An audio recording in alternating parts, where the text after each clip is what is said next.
तो नाम है टीएन गोदावर्मन केस। कौन सा केस था? टीएन गोदावर्मन केस था, ठीक है। और सुप्रीम कोर्ट ने ये जो रिपोर्ट थी, इस रिपोर्ट को स्वीकार कर लिया। जो पर्यावरण मंत्रालय ने जो रिपोर्ट दी, इसे सुप्रीम कोर्ट ने स्वीकार कर लिया। इस रिपोर्ट में दो बातें लिखी हुई थी। आपको इंटरनेट पर सब जगह एक बात ही दिख रही है, पर 200 बातें लिखी हुई थी। एक तो इस रिपोर्ट में ये कहा गया कि भाई दोस्तों, किसी पहाड़ी को, दोस्तों मान लेते हैं दो पहाड़ी ऐसे हैं, ये दो पहाड़ी ऐसे हैं, इसमें से इस पहाड़ी की हाइट 120 मीटर है और इस पहाड़ी की हाइट 80 मीटर है।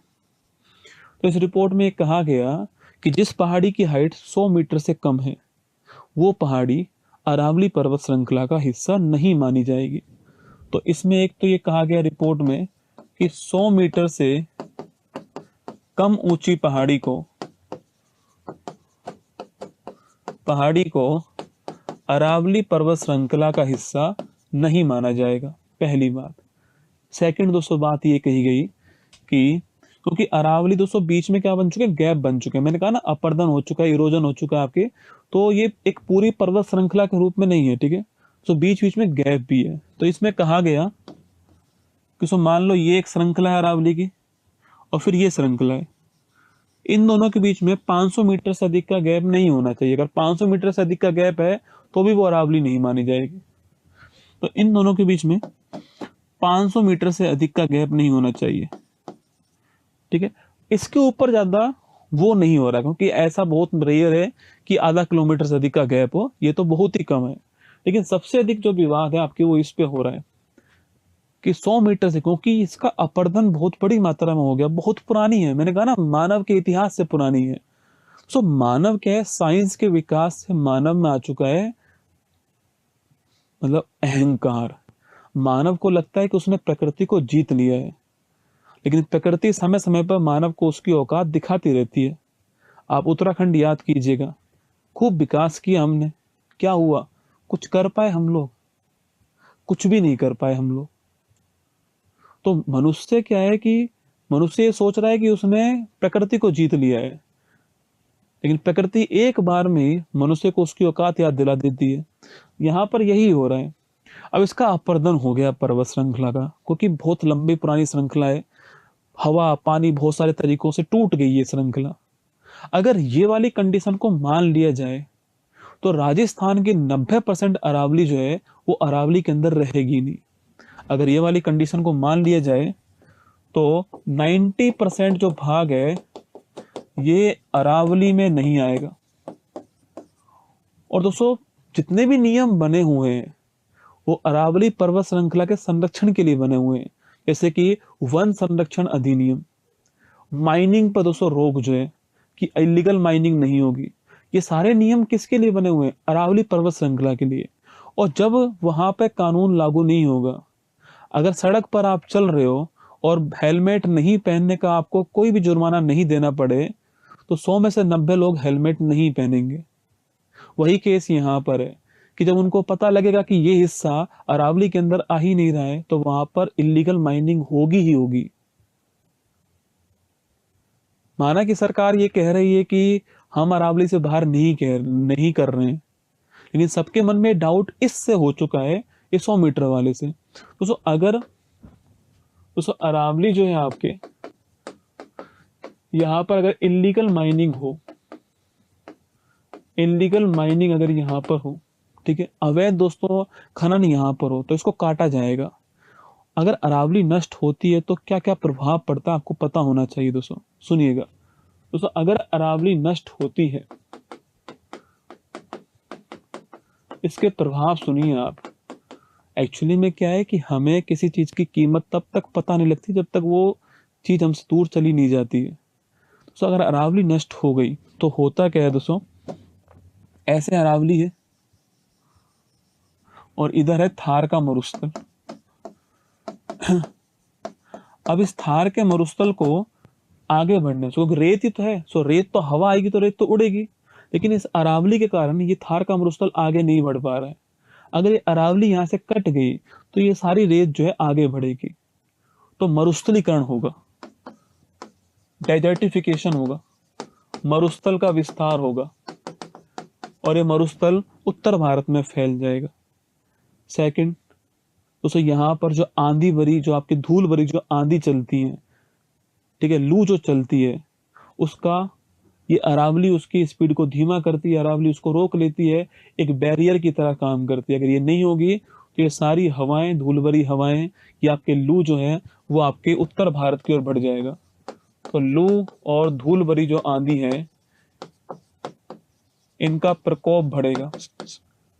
थर्ड, यहां से बहुत सारी जो नदियां निकलती हैं, आपकी नदियां निकलती हैं यहाँ से बहुत सारी, अगर अरावली ही नहीं होगी तो फिर वहां पर नदी निकलेगी भी नहीं, तो इससे जल का स्रोत जो है यह कम होगा। ठीक है, यहाँ पर पहाड़ है, पानी बरसता है, पानी अंदर की ओर जाता है तो ग्राउंड वाटर रिचार्ज होता है। अगर ये नहीं होगा तो ग्राउंड वाटर भी रिचार्ज नहीं होगा।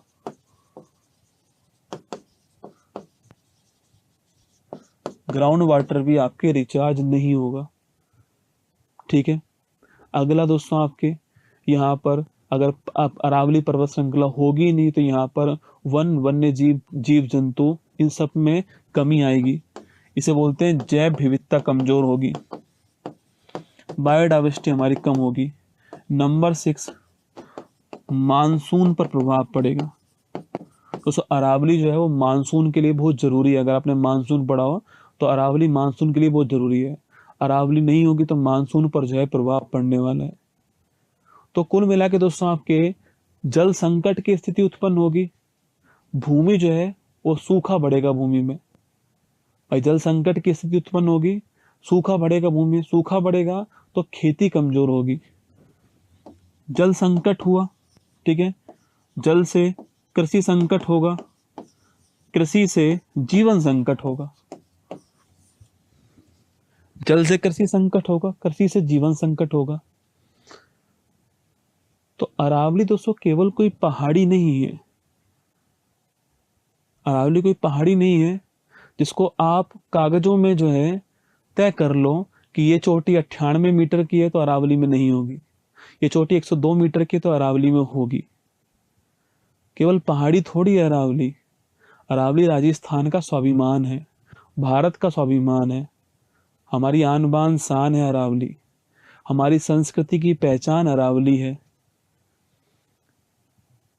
यानी कितने आक्रांताओं को अरावली ने रोका है, यानी कितनी वीर गाथाएं इस अरावली के अंदर हैं, यानी कितनी संस्कृतियां इस अरावली के अंदर पनप रही हैं, यानी कितने जीव जंतु, कितनी प्रजातियां इस अरावली में जीवित हैं, यानी कितने जीव जंतुओं का घर ये अरावली है।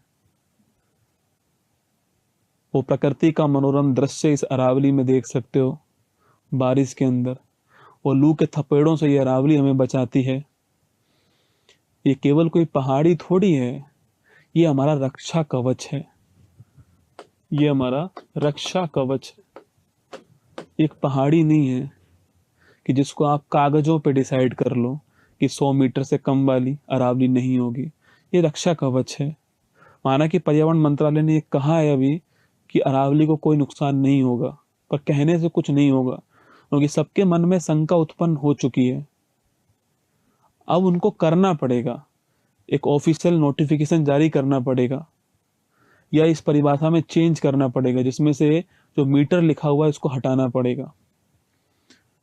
रेगिस्तान को रोका जिसने, रेगिस्तान को रोका जिसने, हरियाली को थामा है। रेगिस्तान को रोका जिसने, हरियाली को थामा है।